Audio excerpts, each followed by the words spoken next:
Bu darsimizda biz HTMLning boshqa taglari haqida to'xtalib o'tamiz. Demak, aytib o'tganimizdek, HTMLda bir qancha taglar bor. Bu taglarning eng asosiylaridan biri bu, ya'ni sarlavhalar, HTML sarlavhalar. HTML sarlavhalar nihoyatdan eslab qolish uchun oson, ya'ni ular H1 ya'ni heading ma'nosi, ya'ni sarlavha ma'nosi ingliz tilida heading 1, ya'ni bu muhimlilik darajasi bo'yicha 1 dan 6 gacha shaklda ko'rinishda bo'ladi. Ya'ni H1 taglar bular eng muhim sarlavhalar uchun, H6 esa unchalik muhim bo'lmagan sarlavhalar uchun foydalaniladi. Bularni ishlatganimizda biz qidiruv tizimlari uchun nihoyatda muhim hisoblanadi. Ya'ni qidiruv tizimi, ya'ni Google asosan H1 ni birinchi o'z nazorati ostiga olib, bizga asosan H1 dagi bo'lgan ma'lumotlarni va navbat bilan H2, H3 va oldigacha bo'lgan va hokazo shaklda ko'rinishda yetkazib beradi. Ya'ni ko'rib turganingizdek, sarlavhalarni yaratish nihoyatda oson. Ya'ni HTML fayl yaratishimiz kerak birinchi navbatda. Sublime Textga o'tamiz va yangi fayl buni saqlaymiz. Ya'ni nomi Darstur deb nomladim. HTML, ya'ni boshda takrorlab o'tganimizdagi doctype hamda HTML hamda head hamda title Darstur deb nomladim. E'tibor bergan bo'lsangiz, Sublime'da ya'ni tagning nomini yozib tabni bosish orqali avtomatik to'ldirish imkoniyatiga ega. Agar sizda bu bo'lmasa, embed degan package nomi bor, o'shani o'rnatish lozim. Ya'ni birinchi H1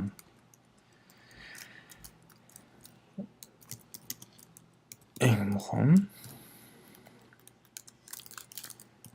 H2 biroz muhim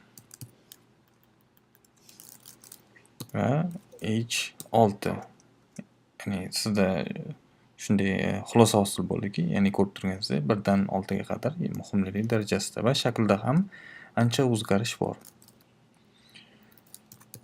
Unchalik muhim emas. Ya'ni buni saqlaymiz va browserda ko'rib o'tamiz. Mana ko'rib turganingizdek, H1 katta va qora harflar bilan, ya'ni keng shriftlarda yozilgan va H6 nihoyatda kichik shaklda. Muhimlik darajada ham shunday ahamiyatga ega. Endi bunga misol qilib yana apple.com ni ko'radigan bo'lsak, mana bu yerda iPhone X, ya'ni bu H1 va mana bu H2 bo'lishi mumkin. Endi har xil stilistik usullar bor, buni aytish qiyin. Ko'rib turganingizdek H3 va H2 dan foydalanishgan. Xo'sh. Keyingi bizda HTML tag bu P elementi, ya'ni P paragraf degan ma'no anglatadi. Shuning uchun P harfi bilan boshlanadi. Ya'ni ko'p qatorli tekstlarni, matnlarni hosil qilish uchun paragrafdan foydalanamiz. Ya'ni paragraflar, bu yerda men paragraf ko'rmadim. iPhone ga o'tamiz. Mana bu yerda ko'rib turganingizdek, mana bu paragraf hisoblanadi. Katta shriftlar bilan yozilgan, lekin paragraf. Shuni ko'chirib olib yana Sublime ga o'tamiz va bu yerda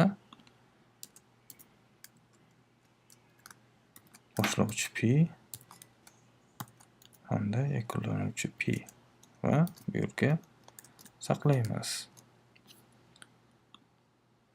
Mana ko'rib turganingizdek, P biroz E12ning kattaroq ko'rinishda va bizga o'qishga nihoyatda yaxshi moslashtirilgan element tag hisoblanadi. Shuning uchun ko'p qatorli matnlar P taglar orqali hosil qilinadi.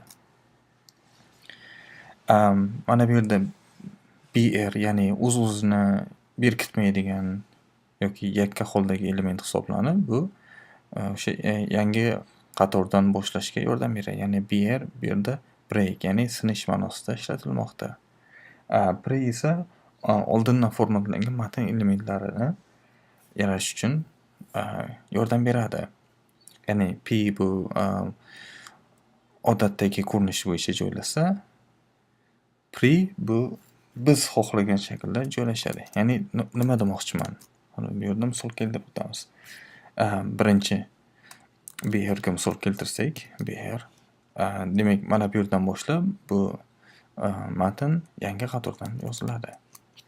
Mana tekshirib o'tishimiz mumkin. Mana ko'rib turganingizdek, BR.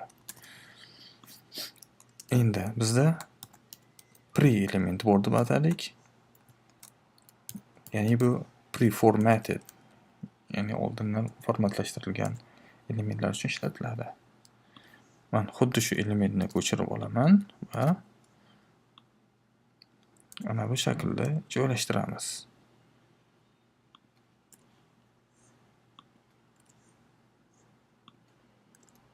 Buni saqlayman, o'zingiz ko'rishingiz mumkin. Mana ko'rib turganingizdek, bu oldindan formatlashtirilgan ko'rinishda hosil bo'ldi. P elementlar esa odatdagi holatda joylashadi, pre esa biz formatlashtirilgan holatda ko'rinishga keladi. Buni o'sha ba'zi bir hollarda asqotish mumkin, lekin nihoyatda ko'p ishlatilmaydi. Keyingi elementga to'xtalib o'tirgan bo'lsak, A tag, ya'ni eng muhim taglardan biri, ya'ni aloqa zanjir, link deb ataymiz.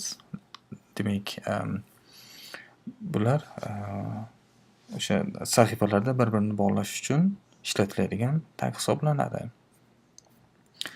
Endi bu yerda href, yana aytib o'tganimizdek, bu atribut, ya'ni boshlang'ich taglarda yoziladi va bu qaysi manzilga borish haqidagi ma'lumotni beradi. Ya'ni har bir zanjirni yoki aloqa zanjirini bosganimizda u bizni qaysidir manzilga yetaklaydi. Uni manzilni ko'rsatish uchun hrefdan foydalanamiz. Target esa bu ham atribut hisoblanib, A taglarni qaysi ko'rinishda harakatlanishini ko'rsatadi. Demak, mana bu yerda biz yangi A tag yaratamiz. A va apple.com deb nomlasak buni. Href www.apple.com. Mana shunday.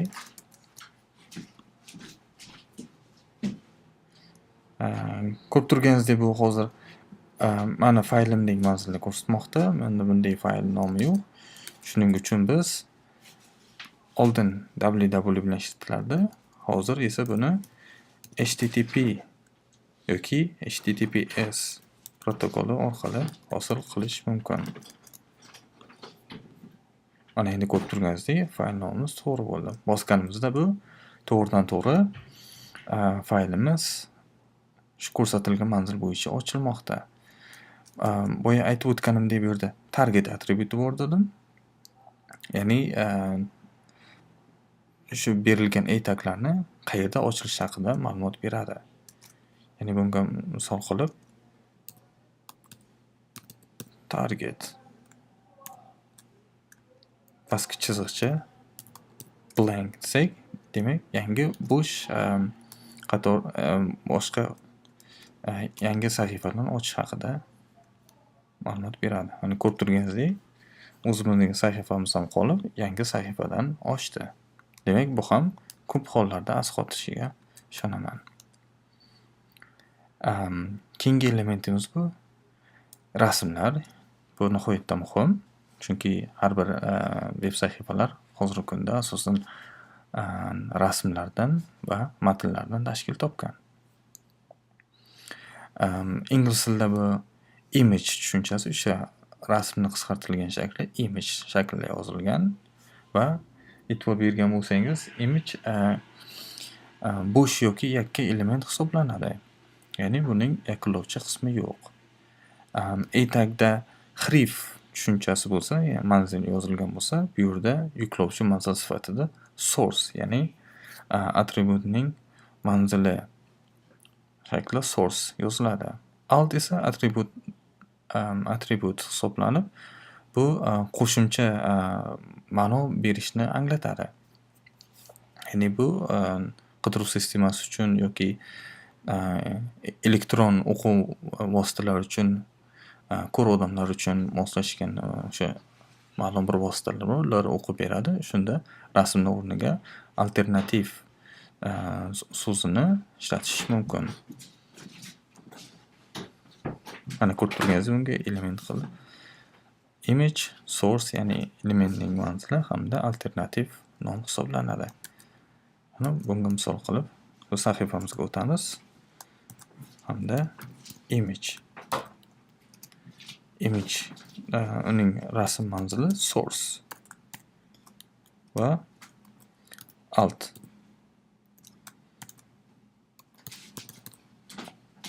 alternativ nom deb nomladik. Endi buni yuklashga harakat qilib ko'ramiz. Bizda hech qanday rasm manzili yo'q. Ko'rib turganingizdek, agar rasm bo'lmagan hollarda uning alternativ nomi yoziladi yoki internetimiz sekin bo'lgan hollarda rasmning o'rniga uni alternativ nomi chiqadi. Endi mana bu yerda bir rasmni yuklab olishga harakat qilamiz. Hech qanday rasm ko'rmadim bu yerda. Qidirib ko'rsak, image. Mana bu yerda rasm topildi va buni source ga yuklaymiz. Saqladik va buni qayta yuklashga harakat qilamiz. Ko'rib turganingizdek, mana bu yerda bizda Apple'ning o'sha logosi imagini yukladik. Bu nihoyatda yaxshi xabar. Bu darsimiz nihoyatda uzun bo'lib ketyapti. Shuning uchun keyin bizda ro'yxat elementlari bor. Bunga alohida to'xtalib o'tamiz.